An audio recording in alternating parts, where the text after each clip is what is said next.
बड़ी खबर आपको बता दें, जम्मू कश्मीर के रियासी में दर्दनाक हादसा हुआ है। रियासी में भूस्खलन की वजह से यह हादसा हुआ।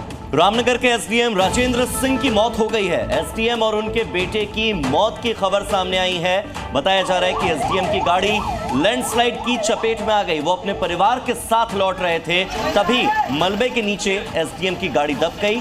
उनकी और उनके बेटे की मौत हो गई। इधर राजस्थान में मानसून कहर बनकर टूट पड़ा है। लगातार हो रही भारी बारिश की वजह से कई हिस्सों में हालात बिगड़ गए हैं। कई इलाके जलमग्न हैं और गांव का संपर्क पूरी तरह से कट गया है। चूरू में तो हालात और भी ज्यादा गंभीर हो गए हैं, जहां कई इलाके टापू में तब्दील हो गए हैं। गांव से लेकर शहर तक हर ओर पानी ही पानी नजर आ रहा है। शहर की गलियों में कमर तक पानी है। पुलिस थाने से लेकर चौक चौराहे तक सब कुछ जलमग्न हो चुका है। पिछले 48 घंटे से हो रही मूसलाधार बारिश की वजह से लोगों को भारी परेशानी हो रही है। मजबूरी ऐसी कि डूबकर इस पार से उस पार जाना पड़ रहा है, तो कुछ लोग तैरकर सड़क पार कर रहे हैं। सड़कों पर सैलाब बह रहा है, तो वहीं निचले इलाकों में घरों में पानी घुस गया है।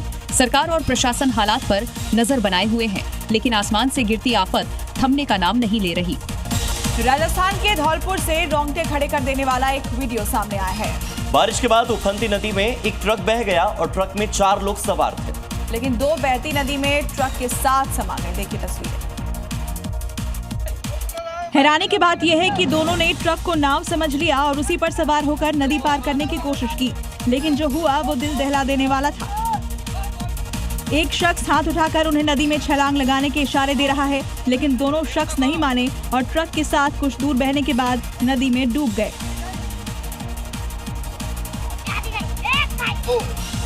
पुलिया से गिरने के बाद कुछ दूर तक ट्रक पानी में तैरता जरूर रहा, लेकिन अचानक गहराई में जाकर वो डूबने लगा और ट्रक के साथ दोनों युवक भी नदी में समा गए। मध्य प्रदेश के नरसिंहपुर में बारिश की वजह से हालात बद से बदतर होते जा रहे हैं। पूरे के पूरे गांव बाढ़ की चपेट में आ गए हैं। घरों में कई फीट तक पानी भर चुका है और मंदिर हो या सड़कें सब डूब चुके हैं। तस्वीरें तेंदुखेड़ा के देवरी गांव की हैं। कुछ घंटों की बारिश के बाद पूरा इलाका पानी पानी हो गया। तस्वीरों में साफ देख सकते हैं, गांव में बना मंदिर और मकान पूरी तरह सैलाब की चपेट में आ गए हैं। बारिश के बाद आई बाढ़ से कई घर भी लबालब हो चुके हैं। घरों के अंदर घुटनों तक पानी भर गया। बारिश के 3 दिन बाद भी गांव से पानी की निकासी नहीं हुई। लोगों के घरों में रखा अनाज और खाने पीने का सामान पूरी तरह भीग चुका है। हालात ये हो गए हैं कि अब लोगों के घरों में खाने पीने का सामान ही नहीं बचा। ग्रामीणों ने शासन प्रशासन सर्वे कराकर मुआवजा देने की मांग की है।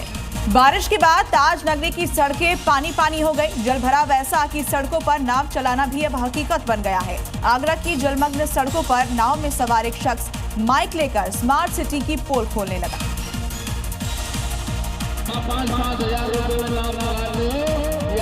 जिसका वीडियो सोशल मीडिया पर जमकर वायरल हो रहा है। जलभराव पर अनोखे अंदाज में तंज कसते हुए बोट लेकर आगरा की सड़कों पर इस शख्स ने सफर किया और माइक से स्मार्ट सिटी की असलियत का ढोल भी बजा दिया। स्मार्ट सिटी आगरा की सड़कों पर भरे पानी में राफ्टिंग कर रहे बाल योगी ने प्रशासन पर तंज करते हुए ऐसा वार किया है, जिससे शासन व्यवस्था से जुड़े अधिकारी भी अब पानी पानी हो गए होंगे।